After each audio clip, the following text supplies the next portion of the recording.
Throughout the ages, the world has always had empires. The Babylonian Empire, the Persian Empire, and the Roman Empire.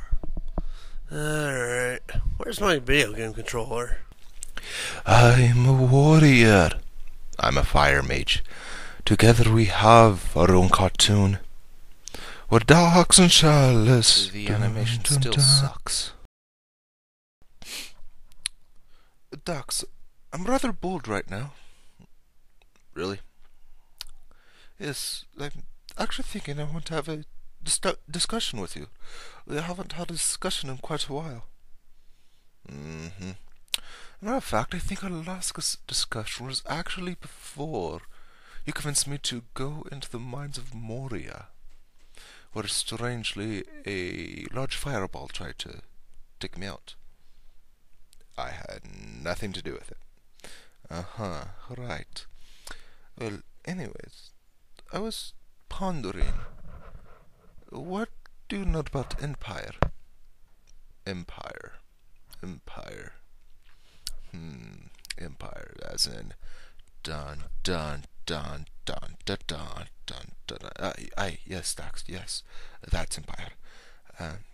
But that's only one form of empire. That's an evil empire, as George Lucas so eloquently put it. But after all, not all empires are evil. Really. The ones I always come across are.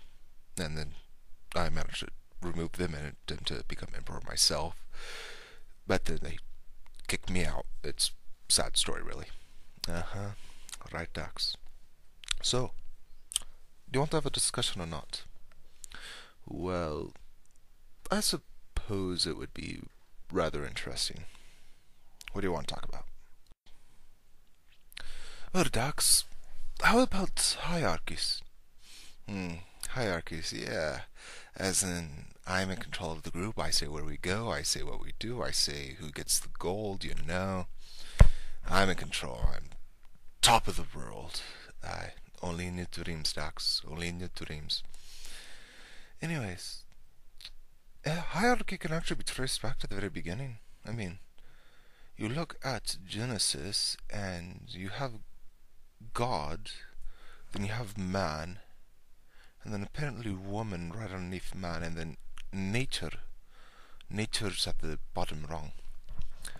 And then there are people wanting to fight for that hierarchy, such as the snake tricking woman into taking the apple, which could thus lead him to being able to rise up, and then woman trying to take man's place, and then man trying to become like God, which actually always just ends in failure. Really sad story, actually. I don't know why all the mythologies try to do it. They never learn. Of course, I've actually gotten close, but then there's that whole problem of being mortal, you know. Dax. So, hierarchies. Man tries to overthrow God, woman tries to overthrow man, nature tries to overthrow woman. This goes on and on and on. Exactly. Okay, so how does that work into empire? Well, you have a conquering land, and they believe themselves superior to the people that they took over, such as generally the whites feeling that they are more superior than the blacks, which I don't get at all, because in essence we're all equal anyways. We're all humans. I'm not. Yes, but that's another story for another day. Anyways, so as in one way you have a black man and a black woman. Technically, the hierarchy, the man would still be above the woman, same with a white man and a white woman. But then the tricky part gets to, you have the white woman and the black man. Since the colonizers feel that they are superior, they will view the man, the colonizees, those that have been conquered, as inferior, as part of nature. Now, what gets interesting is women the colonizing women, they feel that they are higher up than those that were colonized. On the other hand, the men that were colonized, they will feel that they are higher than the women that colonized them because they are men. Okay, so hierarchy just makes a huge jumbled mess of stuff. Exactly. But either way, it's part of a system we can almost never get out of. Dax, I have a topic here that you would like. Oh, really? What is it? It is with fire. Have you ever heard about the Hindu practice of sati? No, not really. Well, it's a tradition in which the widow would throw herself upon her husband's funeral pyre.